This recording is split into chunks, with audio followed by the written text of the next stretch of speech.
કાંકરેજ તાલુકાનો થરાદ જિલ્લામાં સમાવેશ કરાતા કાંકરેજના મુખ્ય મથક શિહોરીમાંથી વિરોધ તાજેતરમાં ગુજરાતમાં નવો જિલ્લો થરાદ બનતા કાંકરેજ તાલુકાને થરાદ જિલ્લામાં સમાવેશ થયો હોવાને કારણે તાલુકા મથક શિહોરીમાં જનતાનો વિરોધ ભભૂકી ઉઠ્યો હતો, જેને લઈને ગ્રામજનો વેપારીઓએ વિરોધ નોંધાવી દુકાનો બંધ રાખી વિરોધ નોંધાવ્યો હતો અને પ્રજાની એક જ માંગ છે કે અમને બનાસકાંઠામાં જ રાખો, કેમ કે બનાસકાંઠાથી અમારો કાયમી નાતો છે જે તૂટી જાય અને કાંકરેજને કાયમી બનાસકાંઠામાં રાખવા કાંકરેજની પ્રજાની માંગ છે, જેને લઈ કાંકરેજ મામલતદારને આવેદનપત્ર આપી વિરોધ નોંધાવ્યો હતો। થરાદ જિલ્લામાં કાંકરેજનો સમાવેશ કરાતા આવતીકાલે શિહોરીની બજાર બંધ રાખવા વેપારી એસોસિએશનનો નિર્ણય।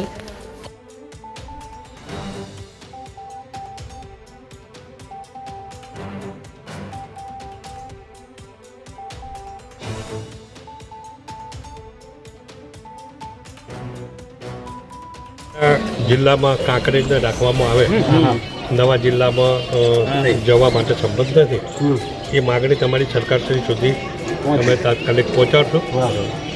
તેના માટે અમે તાત્કાલિક કાર્યવાહી કરવાનો થરાદમાં જિલ્લો જાહેર કરવામાં આવ્યો છે, એ અમારી કાંકરેજની જાહેર જનતાને કોઈને પસંદ નથી।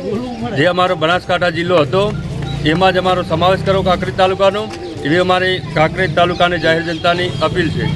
ઉમરીથી વાઘેલા જાલોપા શંકરથી સરપંચ ઉમરી, બરાબર।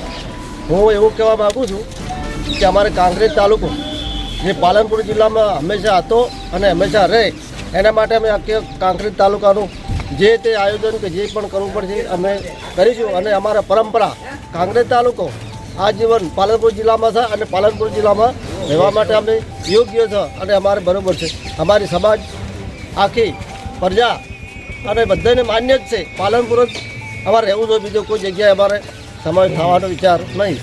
તાલુકાની માગણી છે કે અમને બનાસકાંઠામાં સામેલ રાખો અથવા પાટણમાં રાખો, કાં તો અમને જે છે તે બરાબર છે અને અમને જો ન્યાય નહીં મળે તો અમે રસ્તા પર ઉતરીશું, કાંકરેજ તાલુકો બંધનું એલાન આપીશું, શિહોરી બંધનું એલાન આપીશું।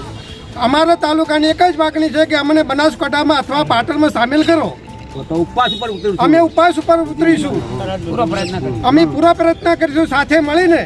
જે જિલ્લો જાહેર કરવામાં આવ્યો છે થરાદ, એમાં જે અમારો કાંકરેજ તાલુકાનો સમાવેશ કરવામાં આવ્યો છે એ અમારી કાંકરેજ તાલુકાની પ્રજાને પસંદ નથી અને અમારો જે બનાસકાંઠા જિલ્લો હતો એમાં અમને રાખવામાં આવે અથવા જો રાખવામાં નહીં આવે તો અમે ગાંધી જિજ્જા સુધી માર્ગ સુધી જવું પડે તો પણ જશું ને આંદોલન પણ કરીશું અમે। થરાદમાં ખોટી રીતે લઈ ગયા છે, આ તો બનાસકાંઠામાં હતો ત્યાં જ રાખવું જોઈએ અને કાંકરેજની ઈચ્છા આમ તો પાટણમાં જવાની હતી, પણ થરાદ તો વસ્તીને બહુ તકલીફ પડશે એટલે બનાસકાંઠામાં થરાદ કાંકરેજને રાખવું જોઈએ। કાંકરેજ તાલુકાનો